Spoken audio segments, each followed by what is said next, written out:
নিজ স্বামীৰ কিডনি বিক্ৰী কৰি 10 লাখ টকালৈ পলাল নিজ পত্নী। ফেচবুকত চিনাকি হোৱা প্ৰেমিকৰ সৈতে 10 লাখ টকালৈ পলাল পত্নী। পিছে আচৰিত হোৱা ঘটনা ক'ত সংঘটিত হৈছে জানো আহক। টকাৰ বাবে মানুহে কিমান তললৈ নামিব পাৰে। আধুনিক যুগৰ এগৰাকী পত্নীয়ে তেওঁৰ স্বামীক এনেদৰে বিশ্বাসঘাতকতা কৰিলে যিটো তেওঁ কেতিয়াও পাহৰিব নোৱাৰে। মহিলাগৰাকীয়ে তেওঁৰ স্বামীক তেওঁৰ বৃক্ক বিক্ৰী কৰিবলৈ বাধ্য কৰিছিল। যেতিয়া স্বামীয়ে তেওঁৰ আদেশ পালন কৰিছিল আৰু বিক্ৰী কৰিছিল, মহিলাগৰাকীয়ে তেওঁৰ প্ৰেমিকৰ সৈতে টকাখিনি লৈ পলাই গৈছিল। এই কাহিনীটোৱে আপোনাক আৱেগিক কৰি তুলিব। এইখন দেশতে সংঘটিত হৈছে এটা আচৰিত ঘটনা, য'ত এগৰাকী মহিলাই তেওঁৰ স্বামীক কিডনি বিক্ৰী কৰিবলৈ বাধ্য কৰিছিল।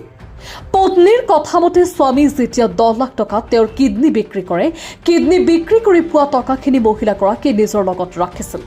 দাবী কৰিছিল যে এই টকা তেওঁলোকৰ কন্যাৰ শিক্ষাৰ বাবে ব্যৱহাৰ কৰা হ'ব। তাৰ পিছত হঠাতে এদিন নিশা মহিলাগৰাকী নিৰুদ্দেশ হয়। খবৰ পোৱা গৈছিল যে মহিলাগৰাকী তেওঁৰ প্ৰেমিকৰ সৈতে পলাই গৈছিল।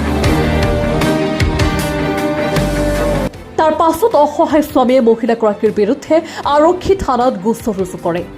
ঘটনাটো পশ্চিম বংগৰ হাওৰা জিলাৰ চানক্ৰিডৰ। তাত পত্নী আৰু এগৰাকী 10 বছৰীয়া কন্যাৰ সৈতে এজন চিত্ৰশিল্পী বাস কৰি আছিল। তেওঁৰ উপাৰ্জন কন্যাৰ শিক্ষাৰ খৰচ পূৰণ কৰিবলৈ পৰ্যাপ্ত নাছিল। সেয়েহে পত্নীয়ে তেওঁৰ স্বামীক কিডনি বিক্ৰী কৰিবলৈ কৈছিল, যিয়ে তেওঁলোকৰ বিত্তীয় সমস্যা সমাধান কৰিব। স্বামীয়ে উত্তৰ দিছিল যে যদিও এই মুহূৰ্তত তেওঁলোকৰ উপাৰ্জন পৰ্যাপ্ত নহয়, পিছত সকলো ঠিক হৈ যাব। কিন্তু পত্নীয়ে তেওঁক এটা কিডনি বিক্ৰী কৰিবলৈ নিৰন্তৰভাৱে হেঁচা দি আছিল। মহিলাগৰাকীয়ে স্বামীক কৈছিল, আপুনি এটা কিডনিৰে চলিব পাৰিব, কিন্তু যদি আমাৰ ছোৱালীৰ ভৱিষ্যত ধনৰ বাবে আপোচ হয়, ই আপোনাৰ দুখ হ'ব। আমাৰ ছোৱালীৰ ভৱিষ্যত নষ্ট কৰাৰ বাবে আপুনি দায়বদ্ধ হ'ব। স্বামী নাজানিছিল যে তেওঁৰ পত্নীৰ প্ৰকৃত উদ্দেশ্য কি আছিল। অৱশেষত তেওঁলোকৰ কন্যাৰ ভৱিষ্যতৰ কথা চিন্তা কৰি তেওঁ এটা কিডনি বিক্ৰী কৰিবলৈ সন্মত হৈছিল। News desk report, E-News Plus।